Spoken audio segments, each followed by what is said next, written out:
Today we are going to talk about performing a CTS service on a SaniServ machine. So a CTS stands for check, test, and start. So first we'll discuss why we perform this service.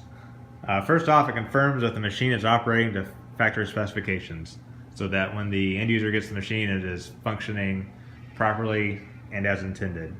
It also confirms the installation date and starts the manufacturer's warranty. This is very important. If someone does not have a CTS service performed, there is no warranty on the machine. And finally, it ensures proper training and operation of the machine by the end users. And that's also a large part, to make sure the end users get trained and that they know how to operate the machine correctly. So today we are going to look at this SaniServ machine. It's a model 401. It is a soft serve machine. It's air-cooled, 208, 240, single-phase unit. It does have a drink spinner on the front there. That's just an accessory, so what you see in the field may or may not have that. This unit is very comparable to the vast majority of our machines in that it has a 5-inch barrel and the dasher, faceplate, and all the internal components would be very similar no matter if it's a soft serve machine, shake machine, or a frozen beverage machine.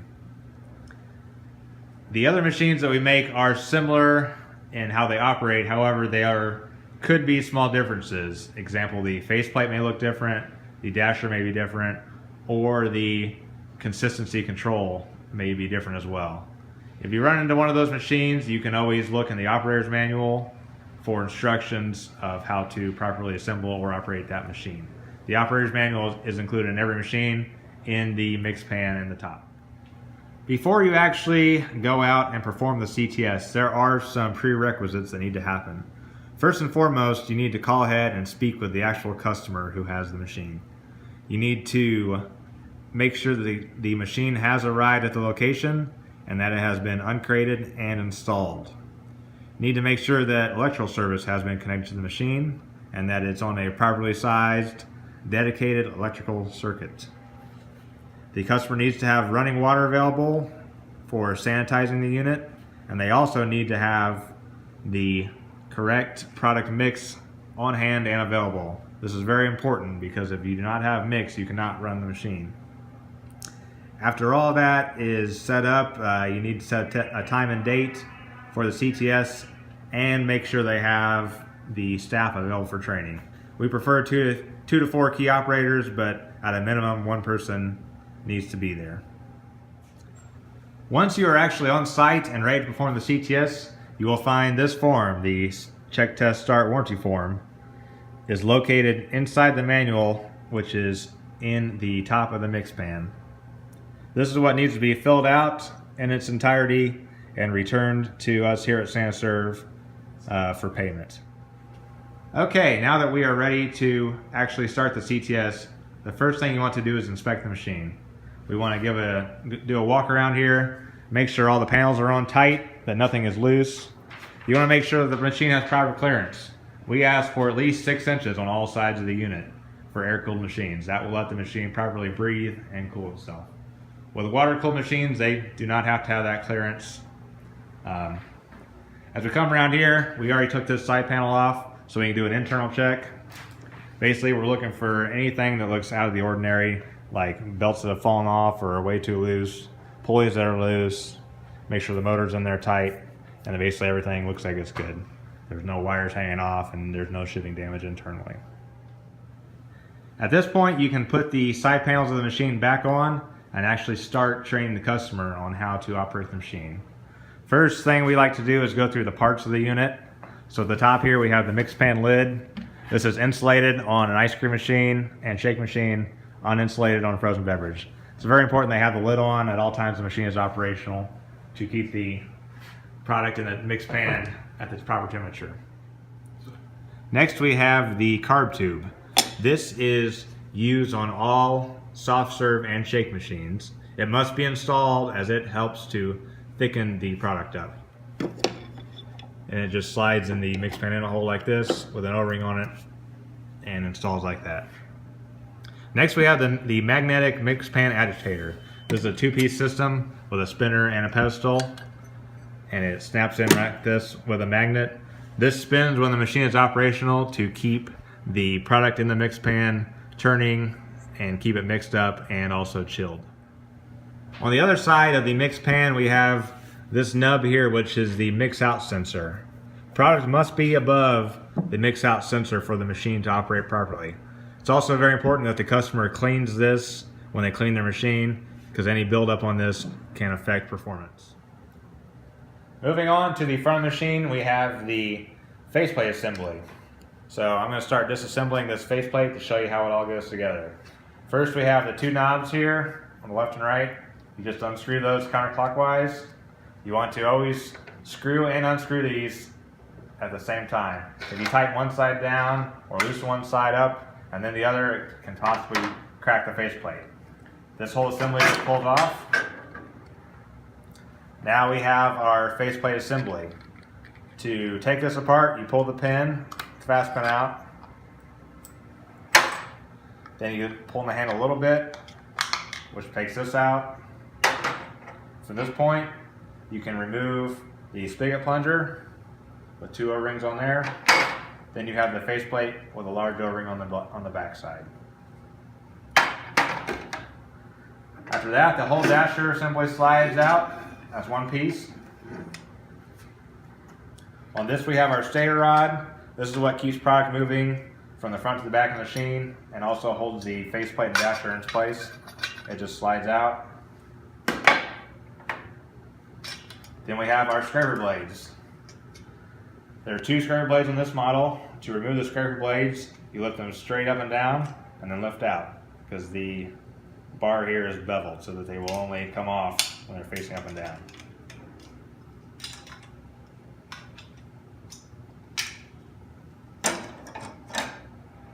Then finally, we have the rear seal in the back. This is a two-piece rear seal. This rubber piece comes off of here for cleaning. Now that we have the unit disassembled, you can talk to the customer about cleaning the machine. You do not actually have to clean the unit during the CTS, as it comes from the factory pre-cleaned. We recommend cleaning the unit, and that means a total disassembly, cleaning by hand washing only, no dishwasher, with a mild detergent, and sanitizing every 24 hours. However, the customer may be able to go longer periods depending on their local health codes. When cleaning, you need to make sure you remove all the O-rings off of everything and clean those individually, and then let everything air dry when it's done. So now you can start showing the customer how to reassemble the machine. This also includes the steps of proper lubrication. So we'll start with the dasher first and putting the rear seal back together. What you want to do to lubricate this is run a small bead of lubricant around the shoulder of the dasher. Place the rear seal on and give it a bit of a spin. Under no circumstances do you ever want to put any lubrication on the rubber part of the rear seal. This will cause machine failure, noises, and other things that are not covered under warranty. Next, we're going to put the scraper blades back on. Those just clip in on the top and fold over. After that, we move to our stator rod, of which this slides in. There are two lubrication points for the stator rod. One is a little bit right on here, and again a little on this shoulder. You don't need to use a whole bunch of it on these parts. Those just slide in. Okay, at this point we're ready to put the dasher in the machine. The dasher slides in like so. You want to make sure that your blades are always down. If they're up, they will not go in the machine. So blades down, slide this in. Once you hit the back of the unit, rotate it until you hear it lock in, and it goes in all the way. Now at this point, we can put together our faceplate. Start with the O-ring on the back. This just goes around the outside. This O-ring does not get lubricated. It needs to stay dry. Next, we will take our spigot plunger This does get lubricated around both O-rings. You can smear this around with your finger. This helps for smooth operation of the spigot plunger. This slides in the top. Make sure you have your hole lined up at the front like this. Handle goes back in.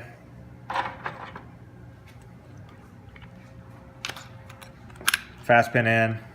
And now we have an operational faceplate. Now you're ready to put the faceplate on. Make sure that the stator rod is facing straight like that. Slide it on, push it on there tight. Then take your two knobs. As I mentioned before, they need to be tightened at the same time so that everything goes on there straight. And then tie them on there pretty tight. Now we are ready to sanitize the unit. Before you do that, you want to wipe out anything that's in the mix pan or the barrel. We do ship the units with a bit of mineral oil on them to prevent rust, so just wipe that out beforehand.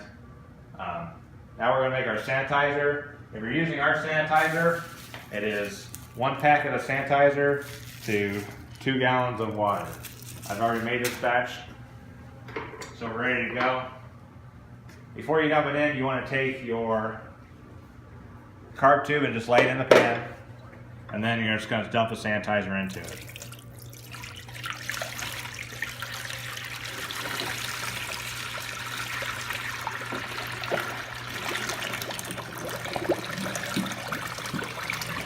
You want to watch for those bubbles in the back of the unit. That means that everything is working as it should.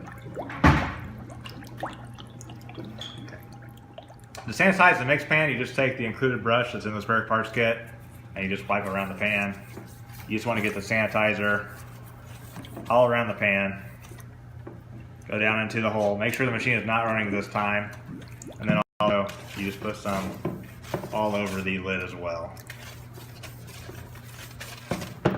Ready? Okay. Now, you put the machine in clean out mode and let it run for 2 to 4 minutes. All right, the machine's ran long enough, so we're going to shut it down, and we are going to drain out all the sanitizer. Okay. Now that the unit has been sanitized, we are ready to charge and start the machine. First, you want to take your carb tube out of the mix pan. Next, using a sanitized cup, or if you have 2 people, 1 person can pour and 1 person can actually run the handle, but we're going to chase the sanitizer out of the unit. Not that it'll hurt you, but we try to get all that out of here first before we dump all the mix in.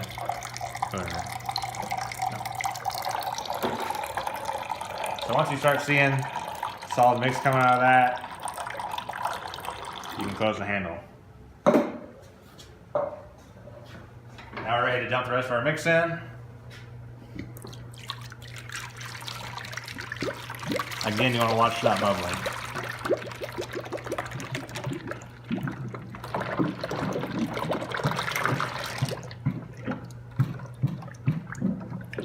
Okay, once the mix has stopped bubbling, then you can insert the carb tube in. So in the back here, into the hole. Now we're ready to actually start the machine up. So we come down here. Clean out is as it states, that's what you use when you're cleaning the machine. That runs the dasher with no refrigeration. Auto or freeze will turn on the dasher and the refrigeration. So it's very important that you never run the machine unless you have mix in it in auto. If you run the machine in auto with water only, it can damage the machine. So we're ready to start the machine now. You just click the auto. Give it a minute and we'll start up and start pulling down. Okay, now that the unit has cycled off, we can pull out some product to test it and see how it looks consistency wise.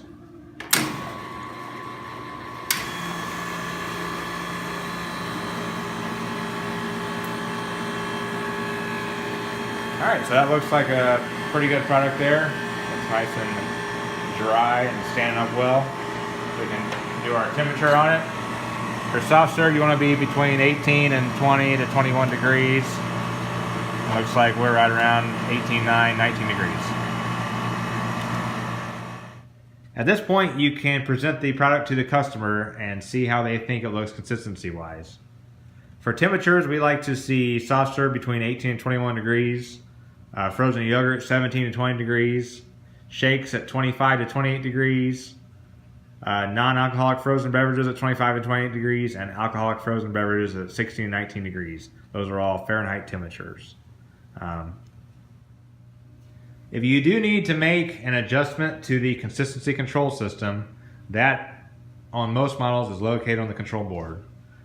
This control board, and again on most models, is located in the upper front panel, of which I've already removed the cover. It is 2 screws on the bottom of the panel and the cover slides off. But to make a consistency adjustment, you want to turn off the powered machine and kill the power to the unit. Then when you look on the control panel, it is this potentiometer right here that says hardness. When you move it clockwise, that makes the product harder. Counterclockwise makes it softer. You want to make very small adjustments to this potentiometer. It's very sensitive. It's also easier to go from softer to harder when adjusting the product. So, as I mentioned, you kill the power of the machine, make a small adjustment, turn the machine back on, let it cycle once, and then take your temperature again. And then you keep doing that until you've reached a good product temperature and the customer is happy with the consistency. The last thing you want to go over with the customer is how the mix-out system works. Once the product in the mix pan drops below the mix-out sensor, the lights right here on the front of the machine will start flashing. It will flash for 3 minutes and it will also beep for 3 minutes. After 3 minutes of the more mix has not been added to the machine, that light will illuminate solid and the machine will not operate anymore until mix is added to the unit. At this point, that pretty much completes the CTS. You can go ahead and fill out the rest of the paperwork. As I said, have the customer sign it, then have your service company send that paperwork back to us. Also, you can ask the customer to have any more questions and whatnot. And also, now's a good time to place your service agency's logo on the machine so they can contact you for service and parts needs. Hope this helped you out. If you have any questions, feel free to give us a call or email. Our phone number here is 317-831-7030, and our email is techsupport@saniserv.com. Thanks and take care.